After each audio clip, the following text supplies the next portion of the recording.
When the crippled F-35 Lightning II circled Edwards Air Force Base with its pilot unconscious and systems failing catastrophically, every qualified aviator on the base reached the same conclusion. The $85 million fighter was a flying coffin that should be abandoned before it killed someone. But on August 22, 2025, Lieutenant Commander Ellie Ross would prove that sometimes the aircraft everyone else writes off becomes the perfect proving ground for those who refuse to accept limitations. Before we jump back in, tell us where you're tuning in from, and if this story touches you, make sure you're subscribed, because tomorrow I've saved something extra special for you.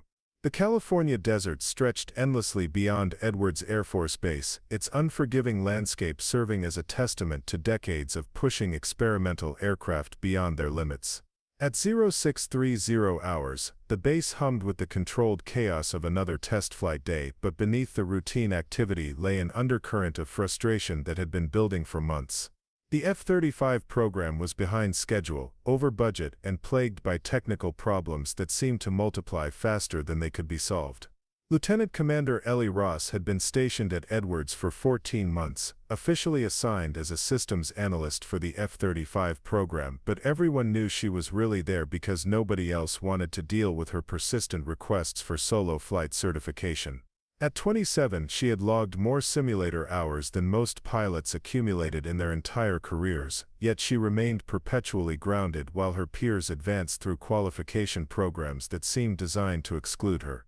The institutional resistance wasn't malicious, just bureaucratic. Colonel David Kane, the program director, had made his position clear during countless evaluation meetings. Solo certification in the F-35 required demonstrated excellence under pressure in progressively complex aircraft, not just academic achievement.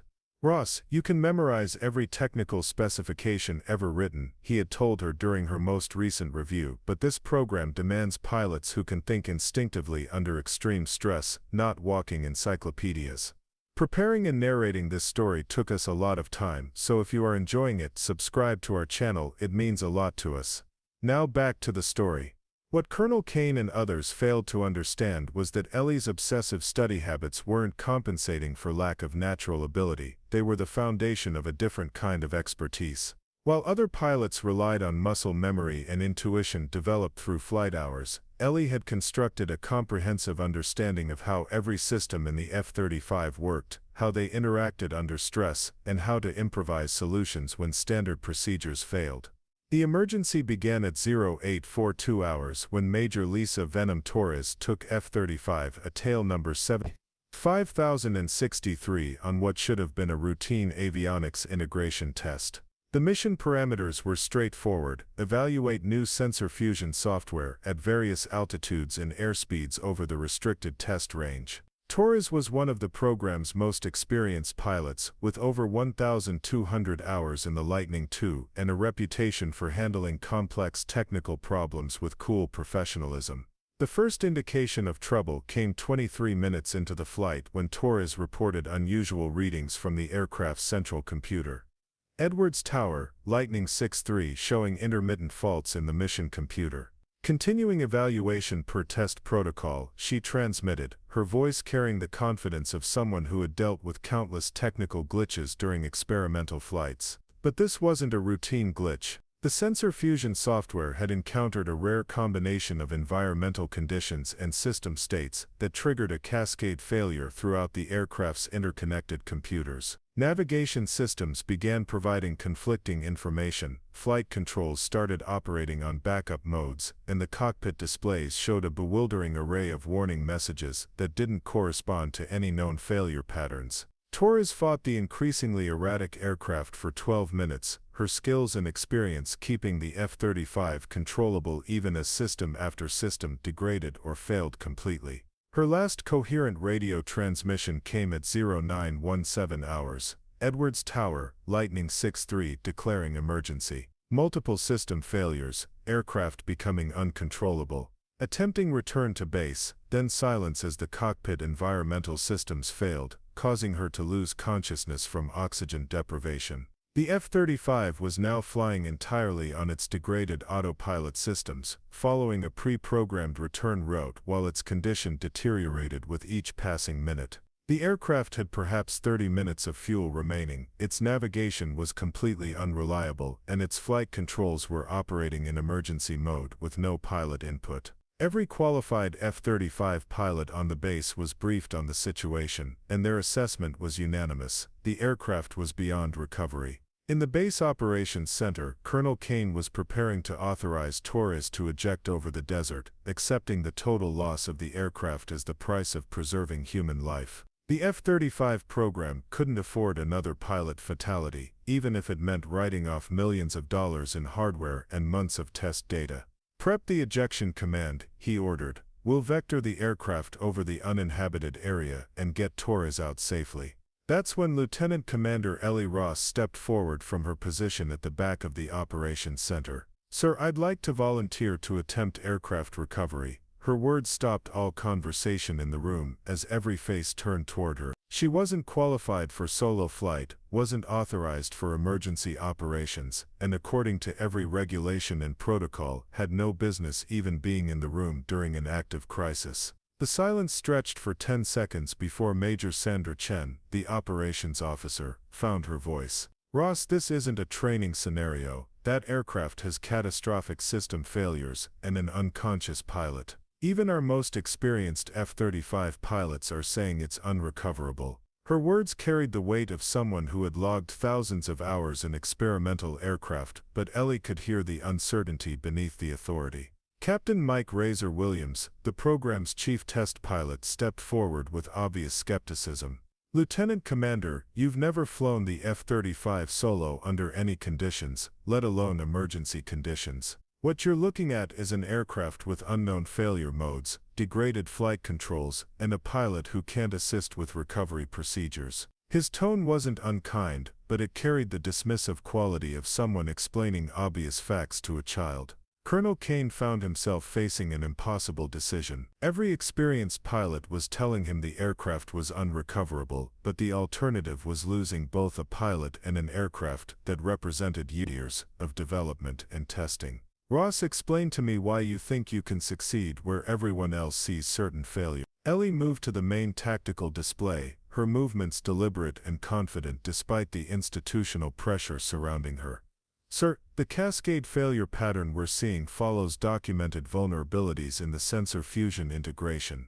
The aircraft isn't randomly failing, it's failing in predictable ways that can be compensated for if you understand the underlying system architecture." She pointed to specific telemetry readings that others had dismissed as hopeless chaos. "The navigation errors aren't random, they're following a pattern based on corrupted GPS inputs interacting with inertial guidance. The flight control degradation is operating on documented backup modes that are actually more stable than the primary systems under these specific conditions." The operations center buzzed with the kind of tension that accompanied every military crisis, but the discussion surrounding Ellie's proposal carried an undercurrent of disbelief that bordered on dismissal. Colonel Kane stood surrounded by some of the most experienced test pilots in the Air Force, all of whom were struggling to reconcile their assessment of an unrecoverable situation with the unconventional solution being proposed by someone they considered unqualified.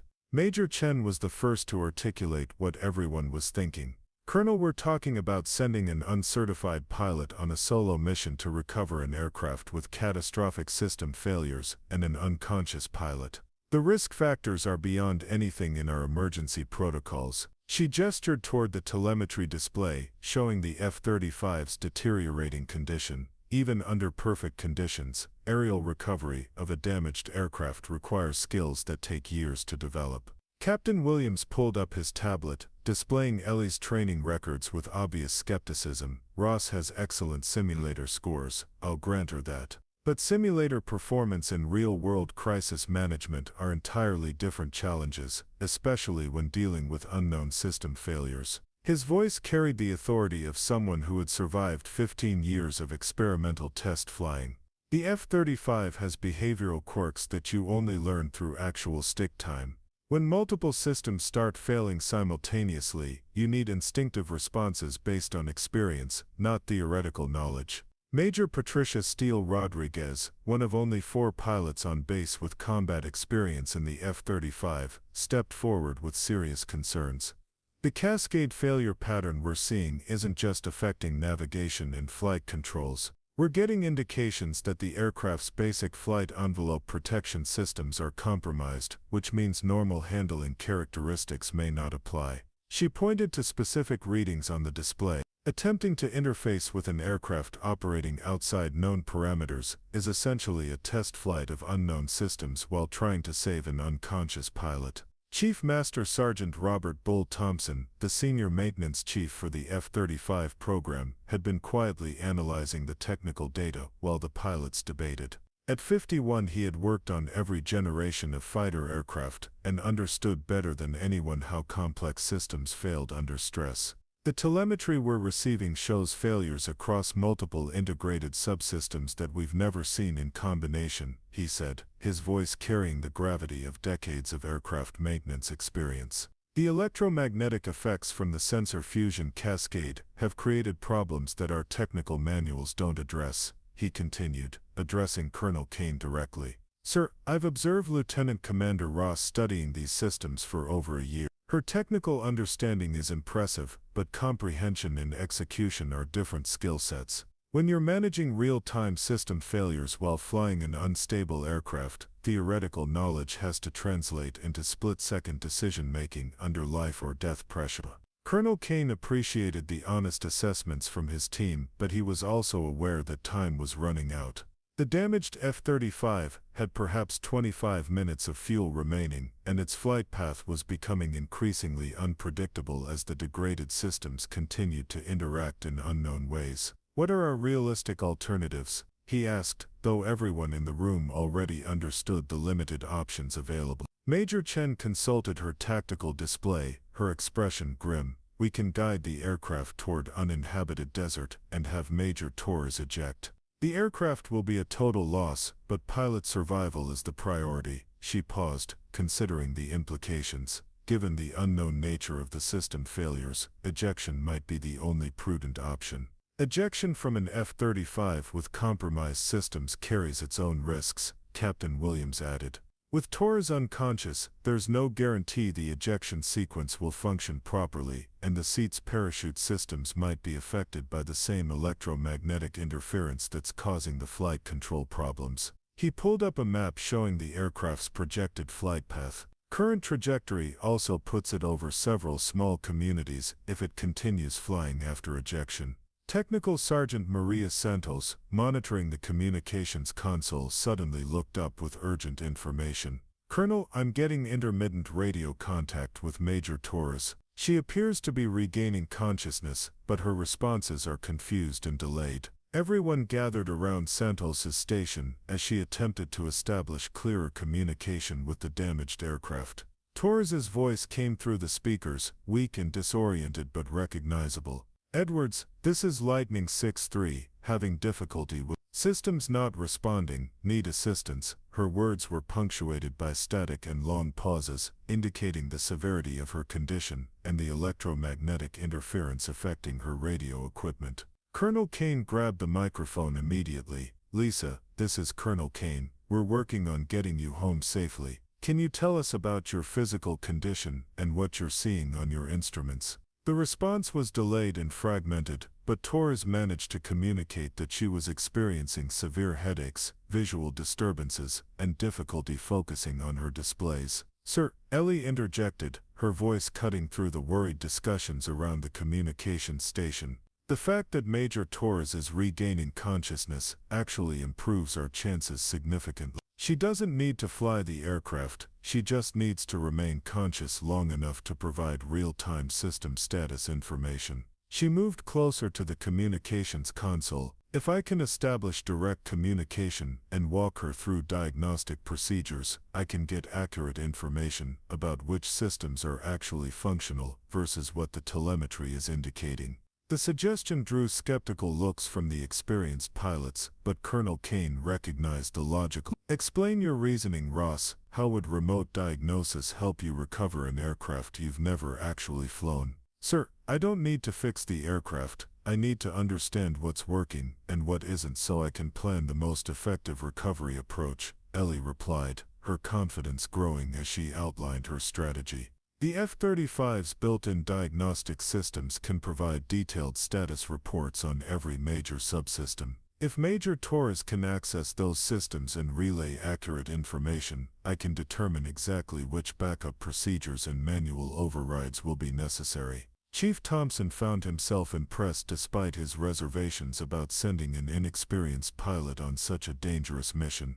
The diagnostic approach is technically sound, he admitted. If Ross can get reliable system status information directly from the cockpit, she'll be working with actual data instead of making assumptions based on possibly corrupted telemetry. He paused, considering the technical implications. The question becomes whether Torres is coherent enough to follow complex instructions and accurately report what she's seeing.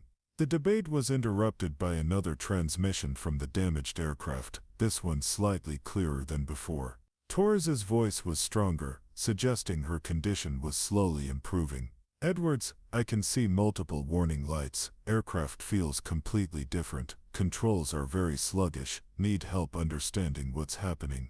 The transmission provided the first indication that the pilot might be able to participate in her own recovery. Colonel Kane felt the familiar weight of command decision-making. He had three basic options: authorize an ejection and accept the loss of an expensive aircraft, send an experienced but uncertain pilot on a recovery mission they considered impossible, or trust an unproven pilot who claimed to see solutions that others couldn't identify.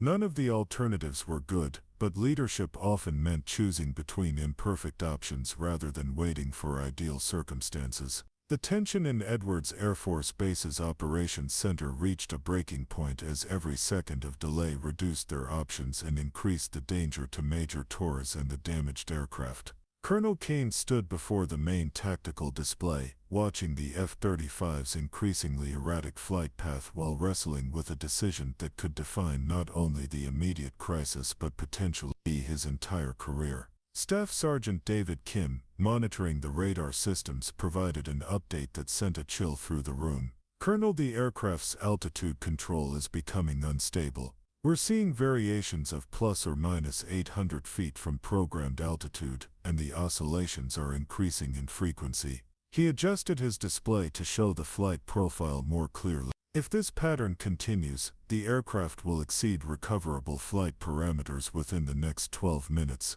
The implications were immediately obvious to everyone present. Unstable altitude control meant that Major Torres was either losing consciousness again or that the aircraft's automated systems were failing faster than anyone had anticipated. Either scenario dramatically reduced the window for any successful recovery operation and increased the risk of the aircraft entering an unrecoverable spin or structural failure.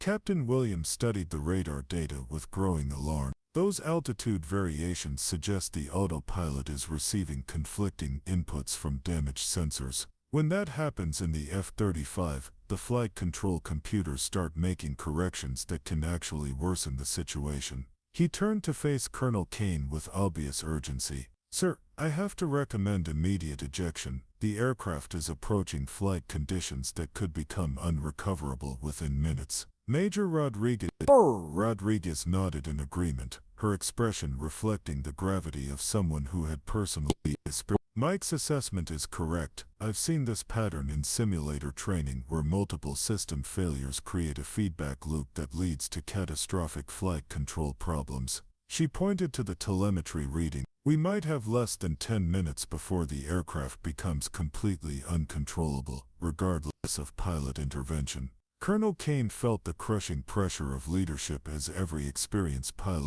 in the room recommended the same course of action: cut their losses, save the pilot, and accept the destruction of an aircraft that represented months of testing and millions of taxpayer dollars. It was the safe choice, the predictable choice, and the decision that would protect him from criticism if the situation deteriorated further. Chief Thompson had been running continuous calculations on his tablet, analyzing the technical data from multiple perspectives while the pilots debated operational options. Colonel, I need to point out something that might change our risk assessment, he said, his voice cutting through the worried discussions around him.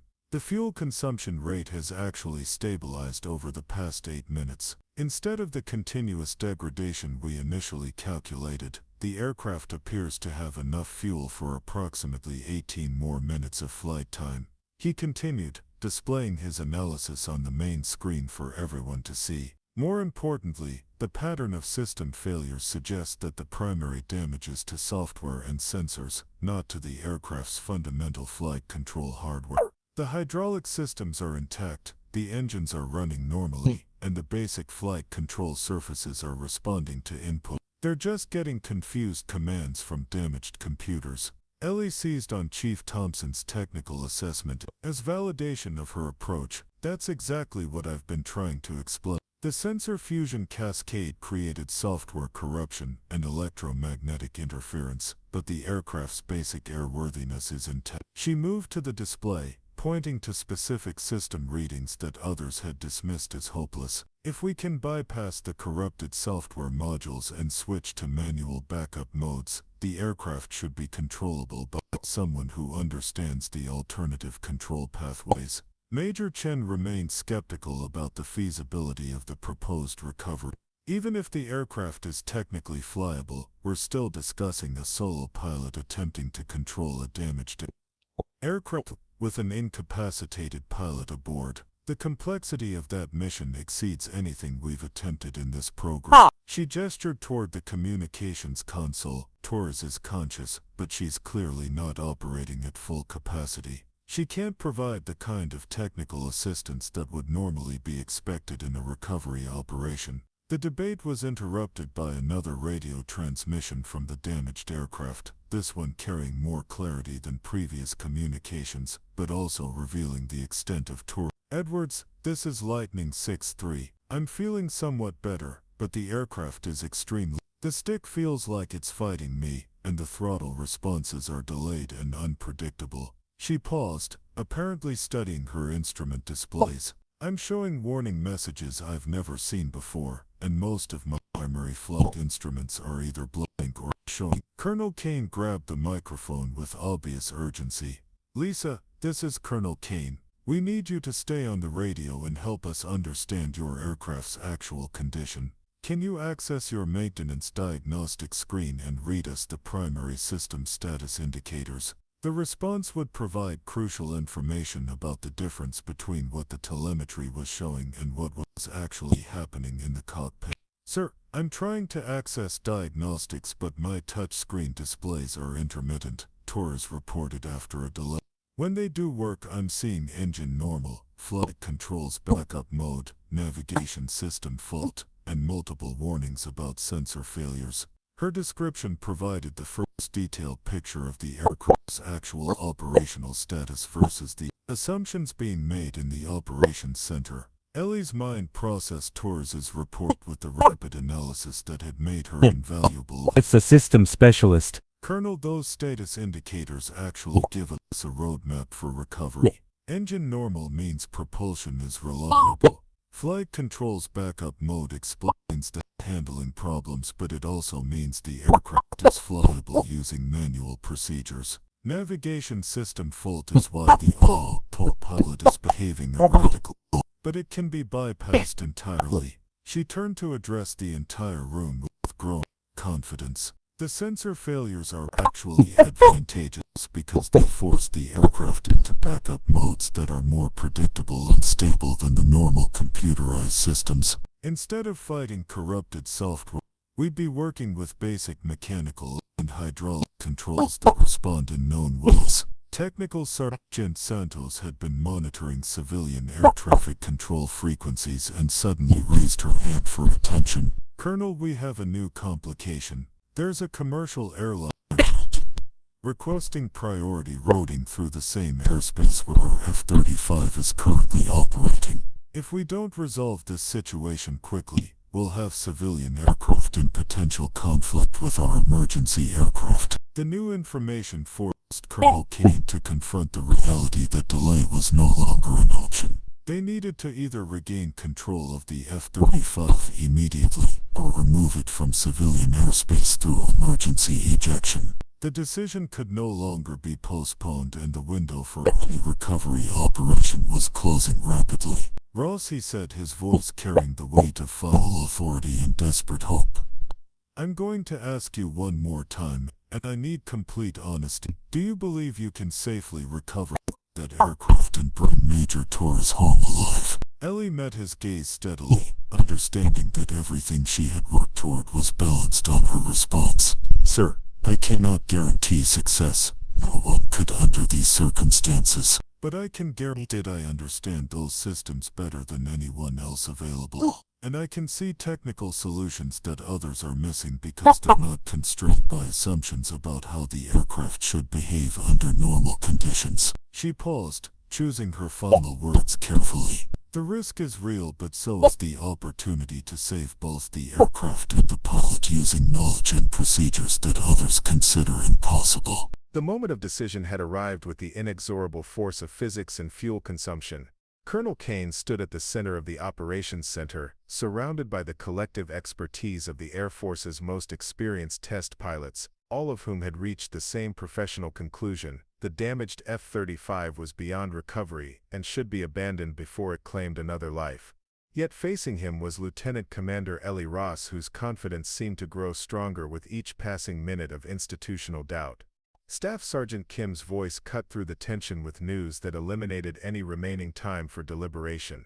Colonel Las Vegas Approach Control is reporting deteriorating weather conditions along the aircraft's projected flight path. We're looking at moderate to severe turbulence and wind shear between 12,000 and 20,000 feet, moving in from the west. The weather information appeared on the main display, showing a frontal system that would significantly complicate any recovery attempt while making the damaged aircraft even less stable. Captain Williams studied the weather data with obvious concern, his years of test pilot experience allowing him to visualize the additional challenges that turbulence would create. Wind shear will make formation flying extremely hazardous, and it could destabilize the damaged F-35 beyond any possibility of recovery. His assessment reflected hard-won knowledge about flying experimental aircraft in challenging conditions. If Torres loses consciousness again during severe turbulence, the aircraft could enter an unrecoverable situation within seconds. Major Rodriguez had been analyzing the combined factors of system failures, fuel consumption, weather conditions, and pilot incapacitation, and her conclusion was unambiguous. Colonel, we're looking at a convergence of factors that make this recovery attempt impossible by any reasonable standard. Damaged systems, unconscious pilot, deteriorating weather and fuel exhaustion create a scenario that exceeds the capabilities of even our most experienced pilots. Her words carried the weight of combat experience and survival instincts honed by years of dangerous flying. Chief Thompson had discovered additional technical information that further complicated the situation. Colonel, I've been reviewing the maintenance logs for tail number 17-5063, and there's something significant we need to consider, he announced, drawing everyone's attention to his computer screen. This particular aircraft was equipped with experimental fly-by-wire software that's still in beta testing.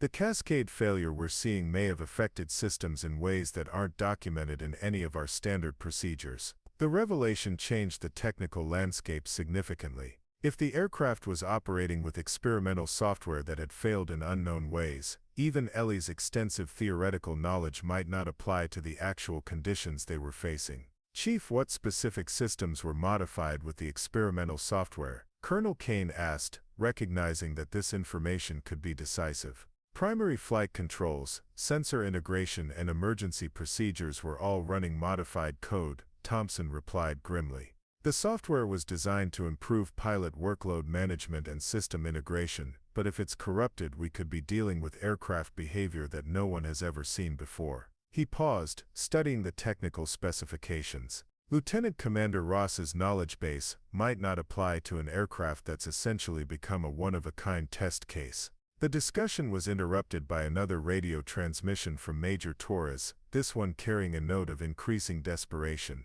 Edwards, this is Lightning 6-3.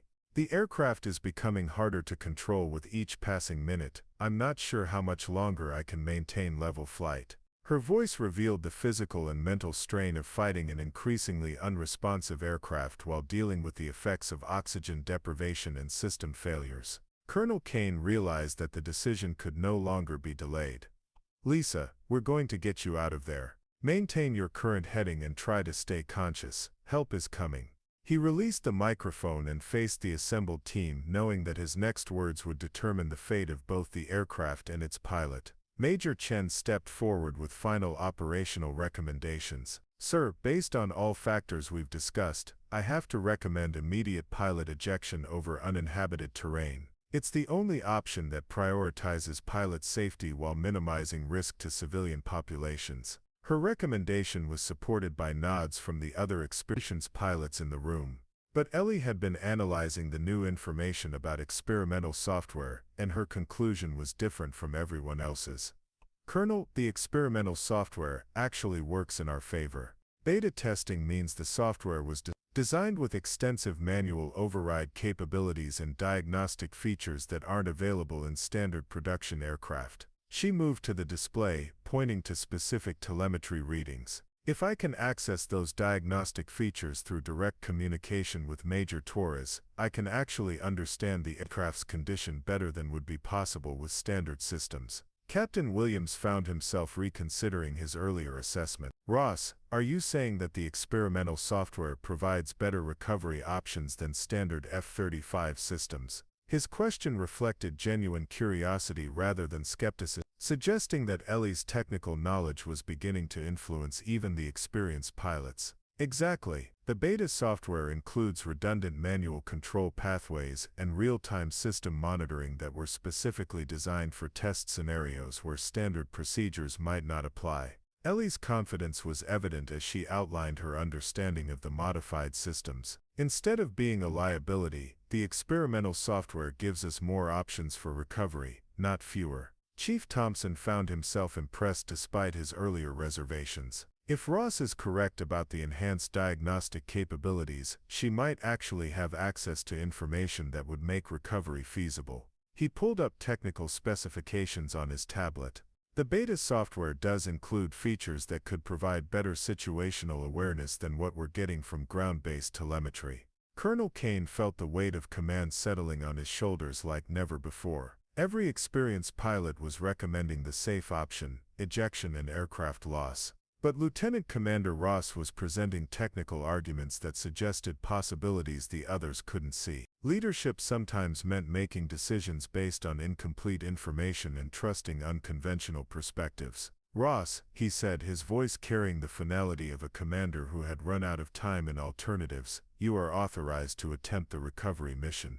The room fell silent as the implications of the decision registered with everyone present. But understand this, you'll be flying with a safety observer, and if at any point the mission exceeds safe parameters, you will abort immediately and return to base. Ellie felt a surge of adrenaline mixed with profound responsibility. Understood, Colonel. I won't let you down. Her voice was steady, but internally she was already transitioning from advocate to pilot, her mind shifting into the focused state that would be required for the most challenging flight of her life. The decision had been made. In 15 minutes, Lieutenant Commander Ellie Ross would either prove that preparation and determination could overcome institutional skepticism, or she would validate the concerns of every experienced pilot who had warned against attempting the impossible. The flight line at Edwards Air Force Base transformed into a scene of urgent preparation as ground crews readied an FSA-18 Super Hornet for the most unconventional rescue mission in the base's history.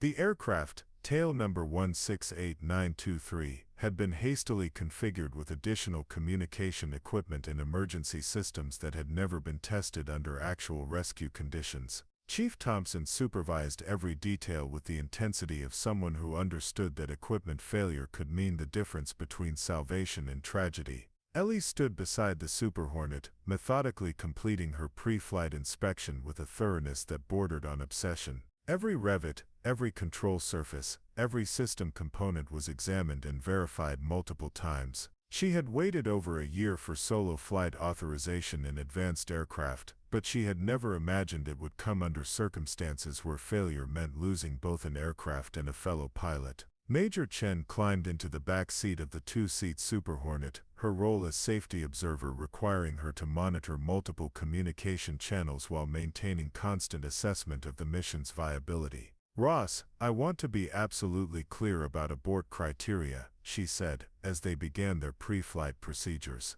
If Torres loses consciousness again, If weather conditions deteriorate beyond safe limits, or if your aircraft experiences any anomalies whatsoever, we return to base immediately." The weight of institutional expectations pressed down on Ellie, but she found herself entering the focused mental state that had carried her through countless hours of simulation training. "Understood, Major. But I also need you to trust my technical assessment of what's achievable versus what's risky. I've studied F-35 emergency procedures longer than anyone else in this program." Her voice carried quiet confidence that reflected months of preparation for scenarios that others had deemed too complex for practical consideration.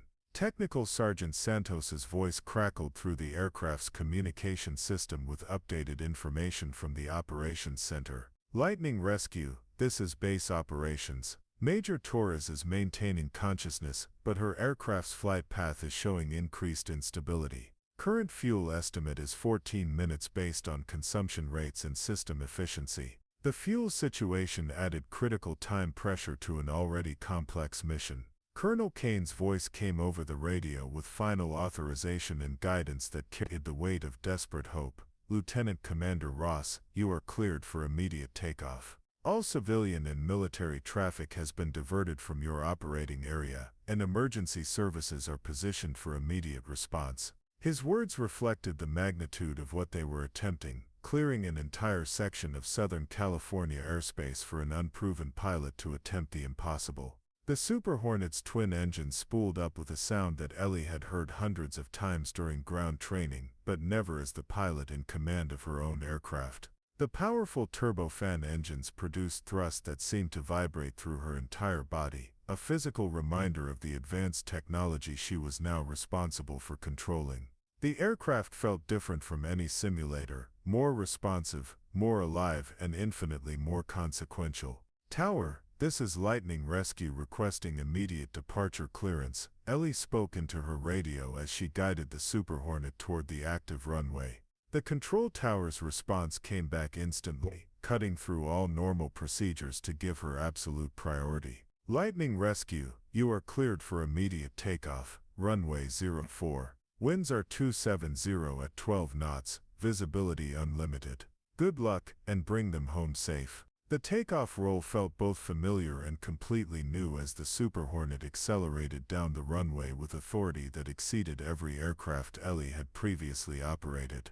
The transition from ground roll to flight happened with smooth precision, but she was acutely aware that this was her first solo flight in a high-performance military aircraft, undertaken under emergency conditions that would challenge the most experienced aviators. "Base, this is Lightning Rescue airborne at 0956 hours. Beginning climb to intercept altitude of 22,000 feet, Ellie transmitted as she established radio contact with the operations center. Her voice remained calm and professional, but internally she was processing information at an unprecedented rate. Every instrument reading, every control response, every system status indicator was being evaluated against her extensive theoretical knowledge of high-performance aircraft operations. Major Chen, monitoring communication channels from the back seat, provided real-time updates on the target aircraft's condition. "Ross, I'm getting intermittent radio contact with Torres. She's reporting continued difficulty with aircraft control and her voice indicates increasing fatigue."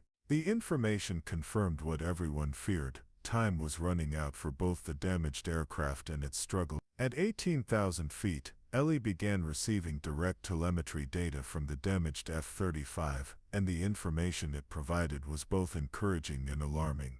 "Major Chen, I'm seeing positive indicators mixed with serious problems. Engine parameters are stable, which eliminates propulsion concerns. Fuel consumption has leveled off, giving us a realistic working time frame." She paused, analyzing the complex data streams flowing across her displays. "But the flight control instability is increasing, which means Torres is fighting an aircraft that's becoming less responsive every minute." The radar contact appeared on Ellie's display at 22 miles, a small electronic blip representing the wounded F-35 and its struggling pilot. "Base, this is Lightning Rescue. I have radar contact with the target aircraft at bearing 097 degrees, range 22 miles. Beginning approach phase." The words marked the transition from preparation to execution, the moment when all her theoretical knowledge would be tested against the reality of emergency flight operations. Staff Sergeant Kim's voice provided crucial information from the operations center. Lightning Rescue,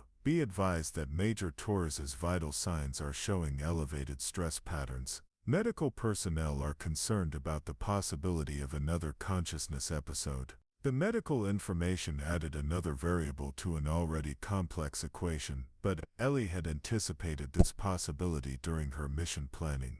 Understood, base. I'm prepared to handle the mission even if Major Torres becomes unresponsive, Ellie replied, her response reflecting confidence built from extensive study of emergency procedures. But she was also aware that actual execution under life-or-death pressure could reveal gaps in her preparation that no amount of simulation could predict. As the distance between the two aircraft decreased, Ellie got her first visual confirmation of the damaged F-35. Even at several miles distance, she could see that the aircraft's flight profile was unstable, with subtle variations in altitude and heading that indicated a pilot struggling with degraded controls. The sleek lines of the Lightning II appeared normal from external observation, but the erratic flight pattern told a story of systems pushed far beyond their design parameters. Lightning 6-3, this is Lightning Rescue. Lisa, I'm approaching your position and will be coordinating your recovery.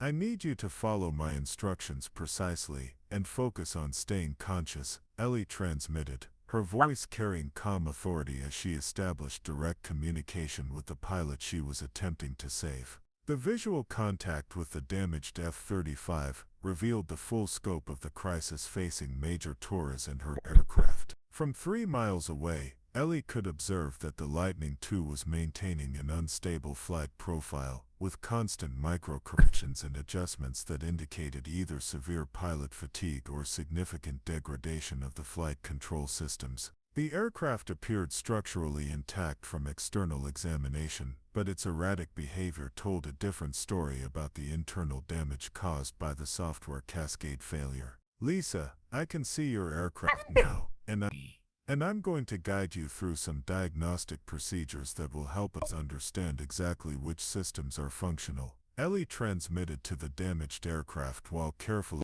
controlling her approach speed and angle. Her voice remained calm and professional, but she was simultaneously analyzing multiple data streams while closing the distance between their aircraft at a precisely calculated rate. Torres's response came back strained and fragmented. Roger, Lightning Rescue. I have to tell you, this aircraft is fighting me on every input. Stick feels like it's stuck in mud, throttles are responding 3 seconds late, and I'm getting warning tones I've never heard before. Her voice revealed both physical exhaustion and the psychological stress of fighting an increasingly unresponsive machine for nearly an hour. Major Chen, monitoring communications and telemetry data from her position in the back seat, provided real-time analysis that added urgency to the situation. Ross Torres's vital signs are showing dangerous stress patterns. Heart rate is at 100, and climbing blood pressure indicates severe fatigue, and there are physiological markers suggesting another loss of consciousness episode could occur at any moment. The medical information confirmed that time was absolutely critical. Ellie began the systematic diagnostic process that would determine whether her recovery plan was feasible or fantasy. Lisa, I need you to access your aircraft's emergency diagnostic system.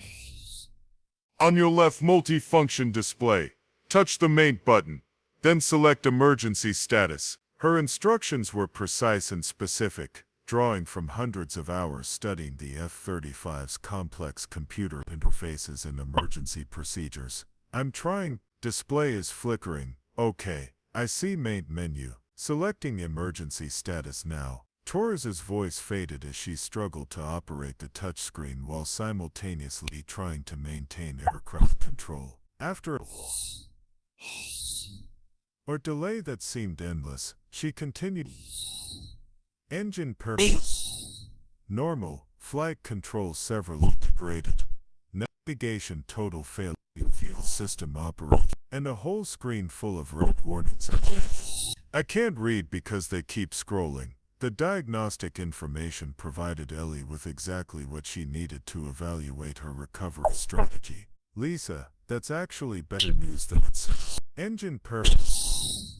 Normal means we have reliable propulsion. Flight control fairly degraded tells us the computers are struggling, but the actual control surfaces are still responding to input. Her analysis was rapid, but comprehensive, synthesizing her extensive theoretical knowledge with real-time aircraft status information. She continued her diagnostic questioning while maintaining precise formation with the damaged aircraft. Can you tell me your current fuel quantity? Do you see any warnings specifically about hydraulic systems? Each piece of information helped build a complete picture of the aircraft's actual capabilities. Fuel showing 1,847 pounds. Fuel showing 1,847 pounds. That's about 11 minutes at current consumption. Torres responded. Her voice showing the strain of divided attention between flying and system monitoring. For hydraulics, I see hydraulic system A normal, hydraulic system B degraded, hydraulic system C. The display cut out before I could read it. The fuel quantity was tighter than optimal but manageable, while the hydraulic information explained the severe control Torres was experiencing. Ellie's mind rapidly processed the technical implications while she maintained perfect formation with the struggling aircraft. System B controls several primary flight surfaces, so the degraded pressure is creating handling imbalances that require constant compensation. Major Chen had been monitoring the technical discussion while tracking their position relative to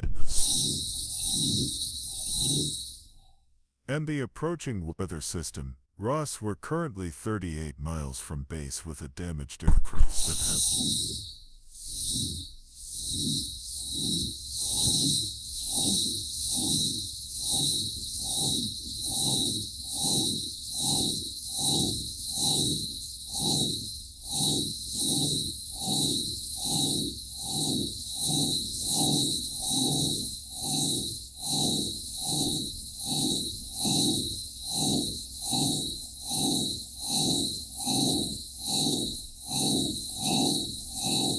even under perfect conditions. We're looking at an extremely tight timeline. Her assessment reflected the mathematical reality of their situation.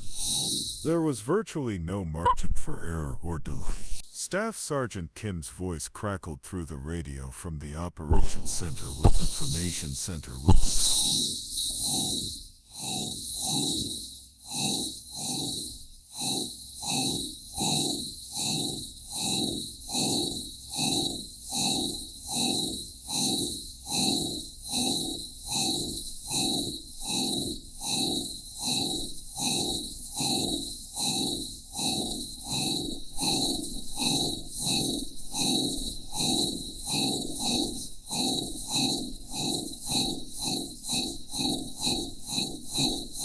We're now seeing severe turbulence and wind shear between 15,000 and 25,000 feet, with conditions expected to worsen over the next 20 minutes. The weather update meant that their descent and approach would be significantly more challenging than initially planned. Ellie made a decision that would have surprised us.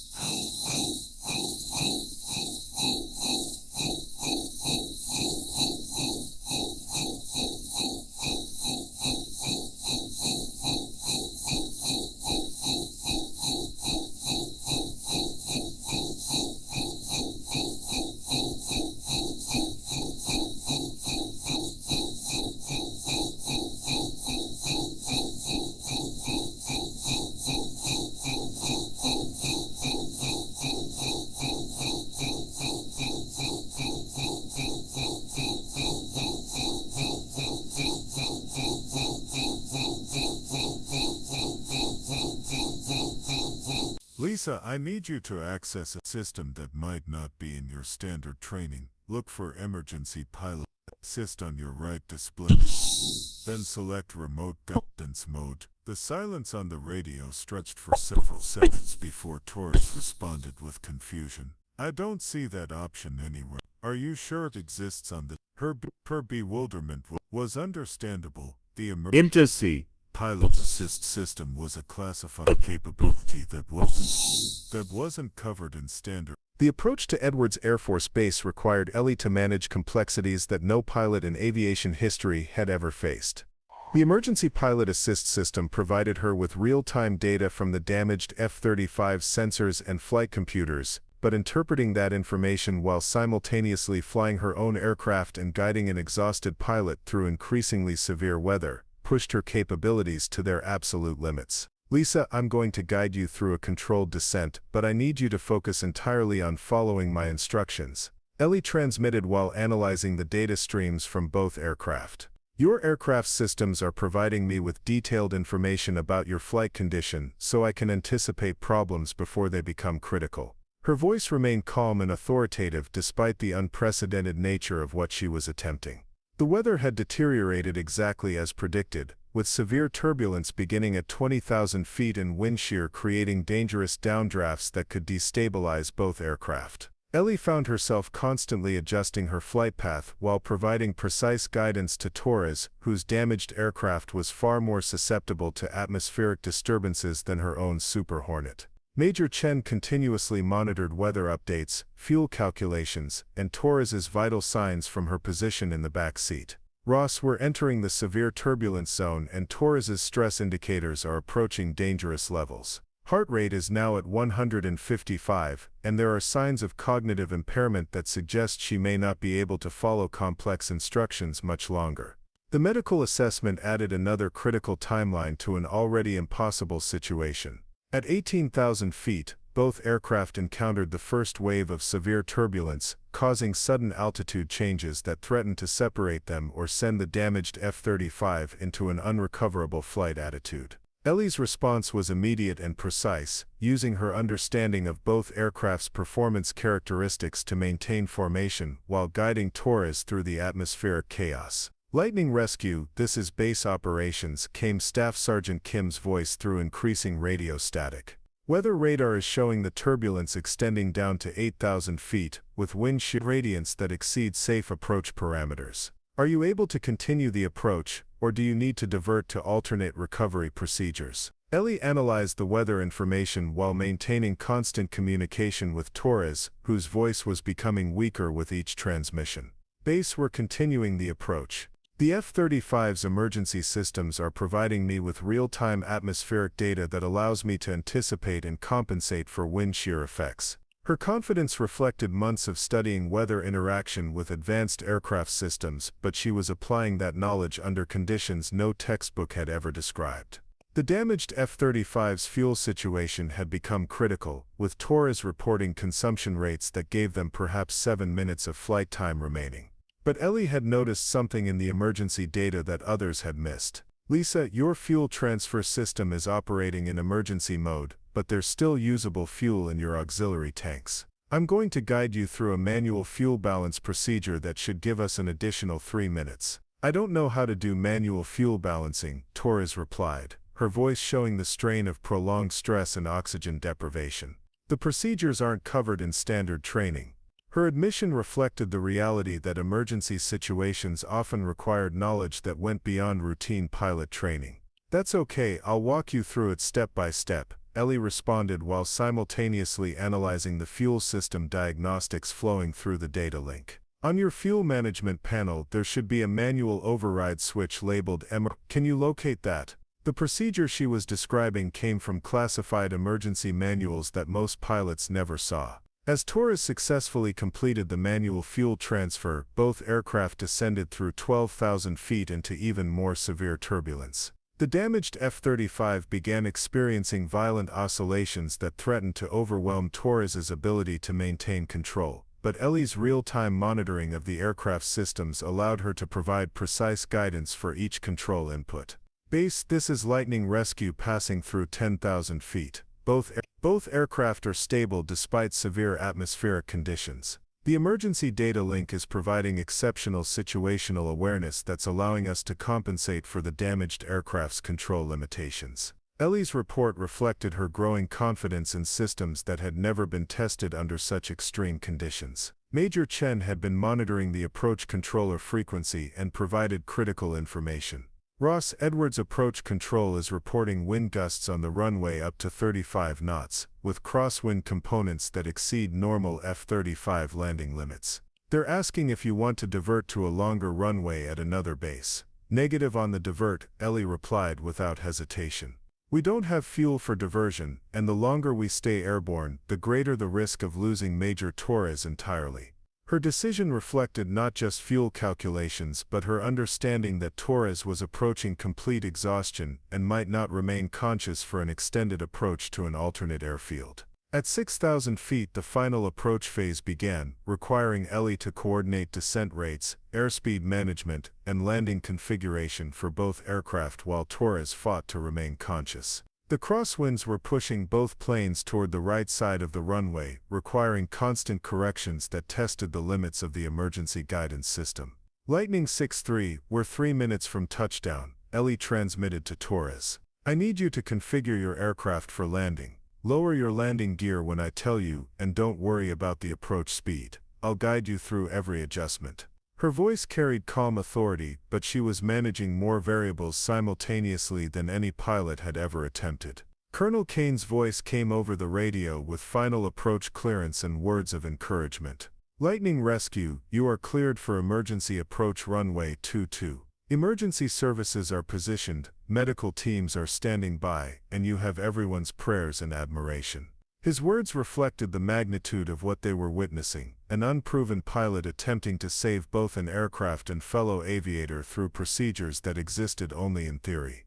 The final seconds of approach required split-second timing and perfect coordination as both aircraft fought crosswinds turbulence and the damaged F-35's increasingly erratic flight characteristics. Ellie's hands moved constantly across her controls, making adjustments that kept both planes aligned for landing while monitoring Torres's condition through the data link. 50 feet, 20 feet, Major Chen called out altitude readings while watching in amazement as Ellie demonstrated aircraft control skills that exceeded those of pilots with decades of experience. The precision required to guide two aircraft to simultaneous touchdown, one of which was severely damaged and barely controllable, was beyond what most aviators thought possible. The moment of touchdown came with perfect precision and timing that defied every prediction of disaster. Both aircraft touched down on Edwards Air Force Base runway 22 within seconds of each other, their landing gear making contact with the concrete in a synchronized display of skill that left everyone watching in stunned amazement. The damaged F-35 bounced twice due to its compromised flight controls, but Ellie's real-time guidance through the emergency data link kept it aligned and stable throughout the entire landing roll. Base Lightning Rescue is on the ground. Both aircraft landed safely. Ellie's voice carried relief, triumph, and exhaustion as she brought both planes to a complete stop on the runway.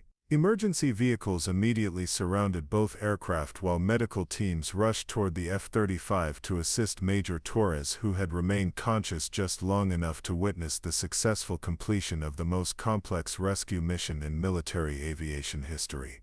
The runway erupted into controlled chaos as crash rescue teams, medical personnel, and ground crews executed procedures that had been planned for single aircraft emergencies but never for the unprecedented scenario they had just witnessed. Fire suppression vehicles positioned themselves around both aircraft while paramedics prepared to assess Torres, whose vital signs had finally stabilized now that the immediate crisis was over. Major Chen was the first to break the silence in their cockpit. Ross, what you just accomplished is going to rewrite the textbooks on emergency aviation procedures. You didn't just land two aircraft, you proved that preparation and technical knowledge can overcome limitations that everyone else considered insurmountable. Her voice carried genuine awe for what she had observed during the most intense hour of flying she had ever experienced. Colonel Kane's voice came over the radio with official confirmation of the mission's success, his words carrying emotions that rarely surfaced in military communications. Lightning Rescue, outstanding performance. You have successfully recovered both aircraft and both pilots under conditions that everyone considered impossible. This will go down as one of the most remarkable achievements in the history of military aviation. Medical teams reached Torres's aircraft first, their paramedics immediately beginning assessment procedures for the pilot who had endured over 90 minutes of high-stress flying while suffering from oxygen deprivation, system failures, and the physical demands of fighting unresponsive controls. Torres was conscious but completely exhausted, her vital signs showing the effects of prolonged stress but indicating no immediate medical concerns. As Ellie completed her post-flight shutdown procedures, she found herself processing the magnitude of what had just occurred. She had not only proven herself capable of solo flight in advanced aircraft, she had demonstrated capabilities that exceeded those of the most experienced pilots on the base. The aircraft that everyone else had abandoned as unrecoverable was now safely on the ground, its pilot alive and well. Chief Thompson approached Ellie's aircraft as she climbed down from the cockpit, the senior maintenance chief's expression showing a mixture of professional respect and personal amazement. "Lieutenant Commander, I owe you more than an apology. Your understanding of F-35 systems proved to be more comprehensive than pilots who have been flying the aircraft for years." He paused, studying the emergency equipment that had made the dual aircraft coordination possible. "You didn't just save Major Torres and that aircraft, you've shown us that our assumptions about pilot qualification and capability need fundamental reconsideration." The assembled crowd of pilots, ground crews, and support personnel who had monitored the mission from the operations center now surrounded both aircraft, their faces showing expressions of respect and amazement. These were the same people who had questioned Ellie's readiness less than 2 hours earlier, but they were now witnessing the aftermath of the most complex emergency recovery operation any of them had ever seen. Captain Williams was among the first to approach Ellie as she walked around her aircraft conducting post-flight inspections. "Ross, I need to publicly acknowledge that my assessment of your capabilities was completely wrong. What you accomplished today required not just technical knowledge, but judgment, skill, and courage that can't be taught in any training program." He extended his hand in a gesture of professional respect and personal admiration.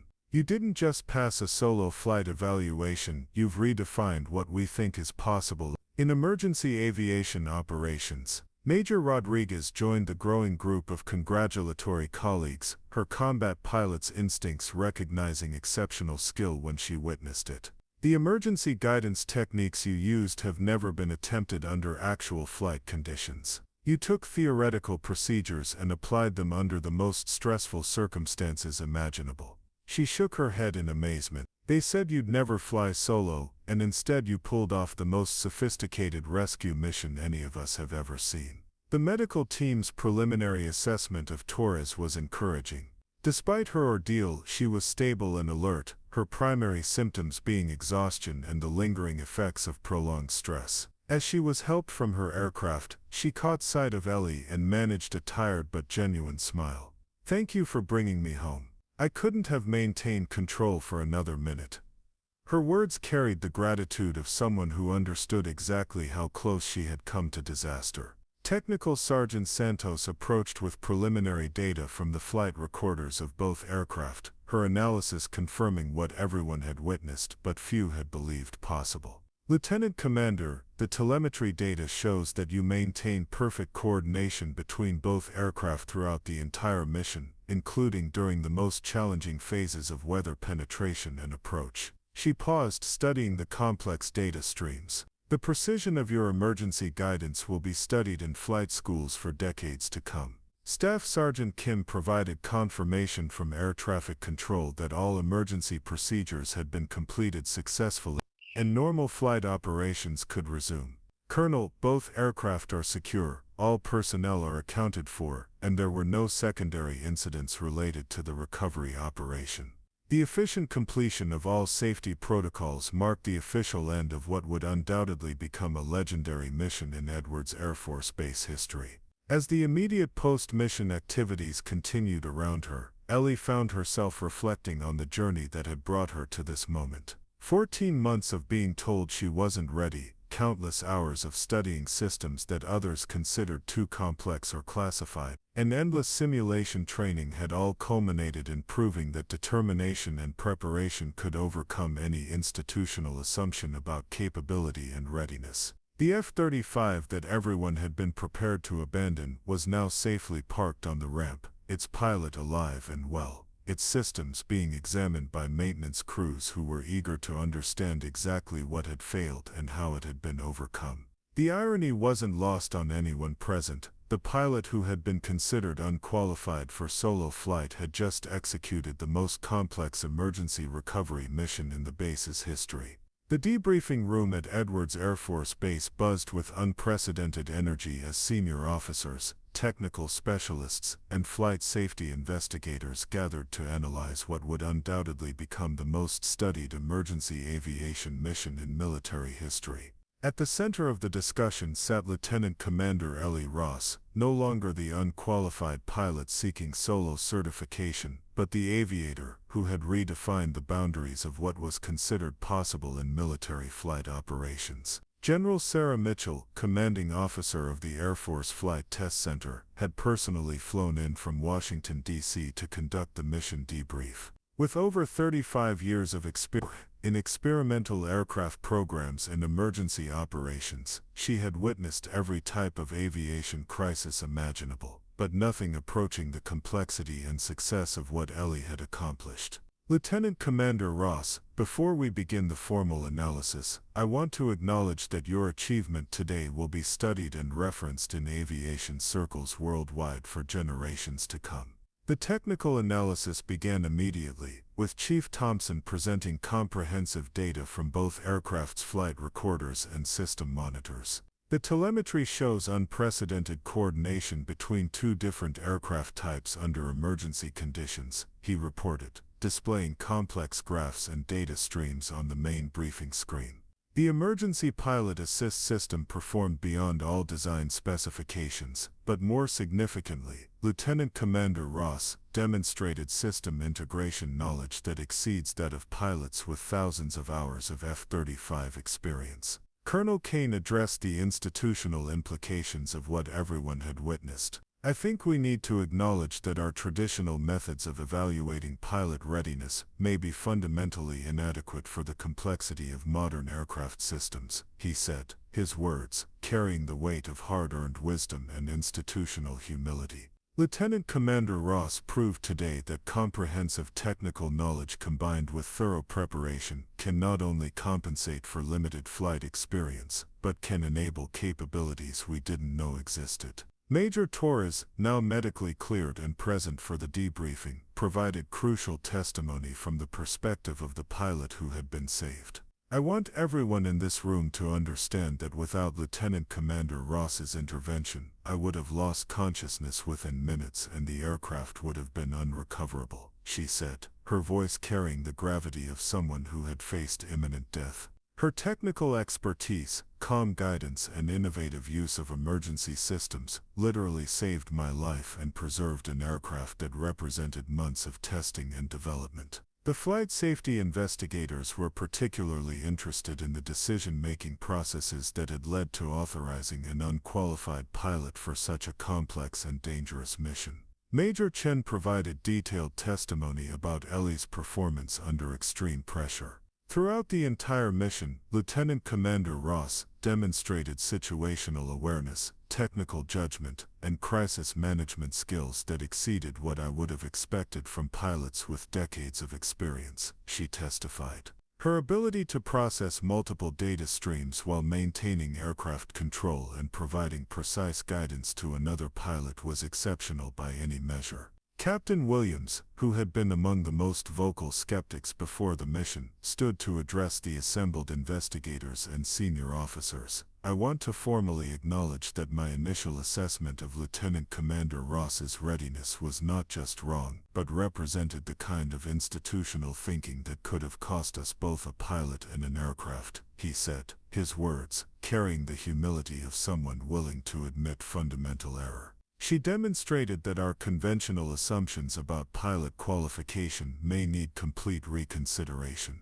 General Mitchell turned her attention to the broader implications of the mission's success for military aviation training and procedures. What we witnessed today suggests that our entire approach to pilot development, qualification standards, and emergency training may require significant revision, she announced. Lieutenant Commander Ross has shown us that exceptional preparation and comprehensive system knowledge can enable capabilities that we previously thought required years of operational experience. The technical specialists were eager to understand how Ellie had developed such detailed knowledge of classified systems and emergency procedures that weren't covered in standard training programs. Her explanation was characteristically straightforward. When institutional barriers prevent you from flying, you have unlimited time to study. I read every technical manual, analyzed every system integration document, and memorized every emergency procedure, until I understood not just how individual systems worked, but how they interacted under stress conditions. Staff Sergeant Kim presented communication logs that demonstrated the precision and technical accuracy of Ellie's guidance throughout the crisis. Lieutenant Commander Ross's instructions to Major Torres were technically correct in every instance, and her real-time problem-solving exceeded what we typically see from our most experienced maintenance specialists and systems engineers, he reported. Her ability to diagnose complex failures through remote data links and guide recovery procedures was unprecedented. The medical team provided updates confirming that Torres's recovery was proceeding normally, and that she would be cleared for flight duty within days. Major Torres's symptoms were entirely consistent with prolonged stress and mild oxygen deprivation, both completely understandable, given the circumstances, the flight surgeon reported. There are no long-term medical concerns, and her testimony provides valuable insights into the effectiveness of the emergency guidance procedures. As the formal debriefing continued, it became clear that the mission's success would have far-reaching implications for pilot training, emergency procedures, and aircraft development throughout the Air Force, and potentially. Ellie had not just proven herself capable of solo flight, she had demonstrated that traditional assumptions about experience, qualification, and capability might need fundamental reconsideration. Technical Sergeant Santos presented preliminary recommendations for updating emergency procedures based on lessons learned from the mission. The Emergency Pilot Assist System should be integrated into standard pilot training. The remote guidance capabilities should be expanded to include more aircraft types, and the technical knowledge requirements for advanced aircraft certification should be significantly increased, she recommended. General Mitchell concluded the official debriefing with words that would resonate throughout the military aviation community and beyond. Today, Lieutenant Commander Ross proved that exceptional preparation, determination, and technical expertise can overcome institutional assumptions about readiness and capability. Her success should inspire us to reconsider how we identify, develop, and utilize pilot talent in an era of increasingly complex aircraft systems. As the formal proceedings ended, Ellie found herself surrounded by colleagues who had transformed from skeptics to advocates in the span of a single mission. She had not only earned her solo flight qualification in the most dramatic way possible, she had proven that sometimes the most capable solutions come from the most unexpected sources, and that institutional barriers often hide exceptional talent rather than protect against inadequate preparation. Up next, you've got two more standout stories right on your screen. If this one hit the mark, you won't want to pass these up. Just click and check them out. And don't forget to subscribe and turn on the notification bell so you don't miss any upload from us.